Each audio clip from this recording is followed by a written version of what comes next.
What's up, everybody? Welcome back to another video from the 10-7 MMA channel. And this one is all about what you see right here on the right-hand side. 4 reasons why I believe O'Malley is going to beat Merab at UFC 316. Now, let me start with a quick caveat that I'm not one to follow in terms of betting for picks, as I often do pick with my heart. I'm going to give that right off the bat. And as much as I like Merab, I find myself rooting for Sean O'Malley. There's a number of reasons why that is. One, I love his fighting style. I love his kickboxing. I like kickboxing myself. And number two, he's a part of Fusion Fight League. He's a former Fusion Fight League champion. That's a fight organization that I'm a commentator for. So I have my reasons for my biases. But that being said, I think these are 4 important things to take into consideration when thinking about this rematch. A lot of people are writing Sean O'Malley off, and I want to go through these 4 reasons to explain why you shouldn't write Sean O'Malley off and why I think he can get the job done on June 7th. I really do believe this. Now, reason number 1, Sean O'Malley had a torn labrum. Now, if you go through the story of him finding out about being selected to face off against Merab for the Sphere event for UFC Noche, he had the torn labrum, I think, a week or 2 prior to getting the UFC Noche opportunity, but he just felt like he couldn't turn it down. He did it anyways, and he was having a lot of issues. Now, for those of you guys who don't know, I made a video about this injury and what exactly it can do to somebody. So I'm going to play this. This is from a doctor talking about what are the symptoms of a torn hip labrum and what it can do.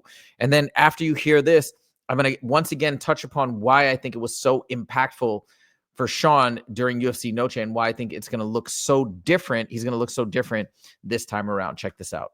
So let's get right to it. The number 1 symptom that someone with a hip labrum tear is going to feel is pain on the front of the hip, right in here.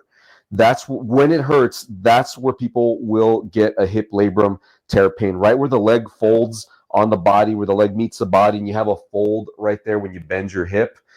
That's the most common place to get the pinching sensation, the achy sensation. You can get pain in other areas, but it's usually related to muscles spasming or nerves that are achy in other parts of the hip, like the outside of the hip. You could also have back pain or sacroiliac joint pain, SI joint pain, which is a form of back pain as well. And another definitive symptom is joint locking. If you've had the experience where you're moving and all of a sudden your hip gets stuck, like you're walking and it bends like this and you can't fully straighten it out. It wants to stay kind of bent and it's painful to move it. That's what we would consider hip joint locking. And the theory with that is that if the hip labrum is torn, then you're going to get a flap of the labrum or a chunk of it's just not going to move properly and you can pinch it or get it stuck in the joint. And to give you a picture of what this looks like, I put my artistic skills to the test here. This is what a hip labrum tear would be like here. If you've got a hip joint here, there's the ball and there's the socket. The red right there, the pink, is the labrum. It's a chunk of cartilage that surrounds the socket. So on this side over here, it's not on the inside of the socket, it's on the outside of the socket, and it typically gets affected in one area. Right on the front of the hip, right where I was showing you where the leg meets the body and where your hip folds, that's the most common site for a hip labrum tear. And you can also get stiffness in addition to the joint locking. So what that means, if you've been sitting for a while, you may not lock up necessarily, but you might feel stiff in your hip. Like it takes you a few steps to warm up your walking, your hip, and then it loosens up and you can begin to walk a bit more normal. You might wake up stiff in the morning as well. And okay, so there we go. Those are the symptoms. So let's talk about both of those in particular, the last 2. We have stiffness and we have joint locking. So for somebody like Sean O'Malley, I mean, really any style, even a wrestling heavy style, this would be quite impactful. But especially with Sean O'Malley's kickboxing style, where he likes to throw round kicks, spinning back kicks, high kicks, etc. I think it had to have been a problem. Now, he not only does he talk about the joint locking, but imagine the stiffness after coming out of each round. I imagine, this is just a guess, but I imagine it would get progressively worse.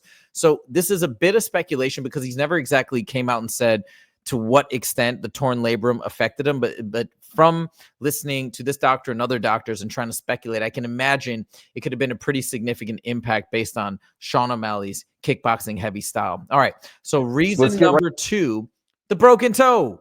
Merab has come out with a broken pinky toe. Now, he jokes about it on the Michael Bisping podcast saying hey, yeah, broken toe, big deal. I got 9 other ones. I'm not going to pull out like Conor. I think they compare it to the Conor McGregor broken toe, the same injury, but he plans to fight. And assuming, I talked with Justin about this, assuming he's okay by the commission and the commission passes him to fight, he will fight. But I said, so what is the impact of a broken toe?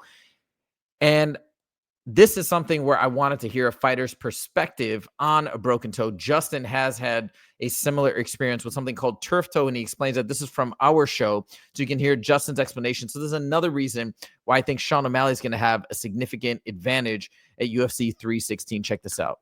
Painful. Do you think that's going to have any significant impact given Merab's specific type of fight style?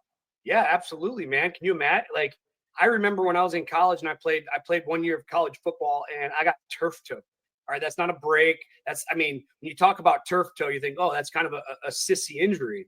But I mean, it was the real deal, man. Like, I hated even telling people. I told people that I had a broken toe, but it wasn't a broken toe. It was turf toe. Because I wanted to sound a lot tougher than what it was. But even with turf toe, I couldn't imagine wrestling. I couldn't imagine wrestling without shoes on. And with his style, it's not like he's going to play off his back foot.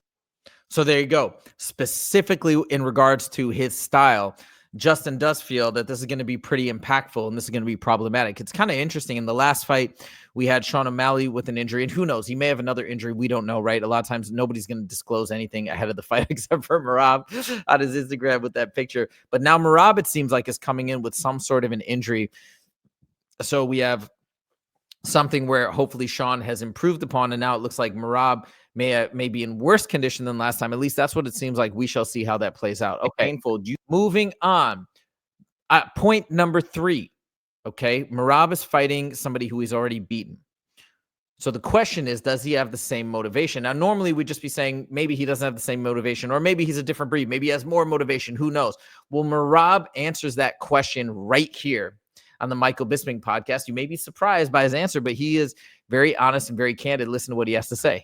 Yeah, professional career is my first rematch, and to be honest, yeah, I already beat him, and it's hard to like get 100% motivated, So you hear what he said? He said it's hard. Honestly, he said it's hard to get 100% motivated to come back for this fight.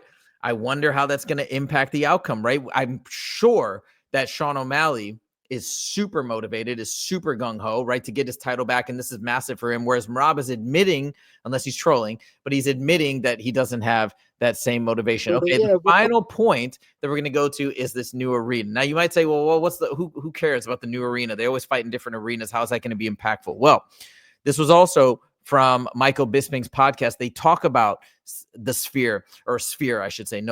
They talk about performing at Sphere. And I guess Sean O'Malley's coach or coaching staff later came out and said one of the things that was problematic for them was fighting at Sphere was actually distracting for Sean O'Malley because of all the screens. Merab has a different perspective. So I guess this might be one other point, and you're going to hear what it is. He actually loved fighting at Sphere, and he actually found it really pleasant. So I imagine if we get back to a more standardized arena, it's going to be better for Sean, and I guess not as good for Merab. That's the theory, because Merab said this was his favorite place to fight. So you listen and judge for yourself. And I think I saw something recently where maybe his coach or somebody was saying the screens were making his timing off. Right. What do you think of all this shit? Because honestly, at the end of the day, you also were performing in the same exact space at the same time. So did you see this? Am I wrong in saying this? No, you're right. We was both in the same situation, and before the fight, everybody was, how you gonna fight in Sphere? It's gonna be too much bright, too much light, different. And I said, we both will be in the same situation, and I was not worried about that. And actually, when I got in the arena, that was the best arena I ever fought, because it was good light. Yeah. Yeah, crowd was far away, and it was just me and Sean, and I can hear my corner or his corner very well. That's why I hear when his coach was cheating and talking to me to try to distract me. That's why I hear him well. And I was so relaxed, and it was the best arena I ever fought because. Okay, so my point is, Sean O'Malley's team or Sean O'Malley or somebody came out and said that fighting at Sphere was difficult. Merab had the opposite experience, and you could say, "Oh, well, they both fought in the same place, so they have the same advantages and disadvantages." But everybody's different. Everybody's mindset and personality and their intake of stimuli is going to be different. So Merab responded very favorably. Sean O'Malley did not. So I think fighting in another arena, obviously, if he said that was his favorite place to fight, this will be less favorite, I assume. And whereas Sean will feel more at home fighting in a typical arena. So I imagine this is another point in the direction of O'Malley that's going to give him an advantage. So there are my 4 points. I don't know if I have swayed your opinion if you're already choosing Merab. A lot of people think the fight is going to go very similar to the first fight. We shall see. We're going to find out in just over a week and a half. I'm very excited, but I think these points are definitely food for thought. Let me know what you guys think. Do you agree or disagree? And let me know if you like the video. Thank you guys so much for joining, and we'll see you in the next video. Take it easy.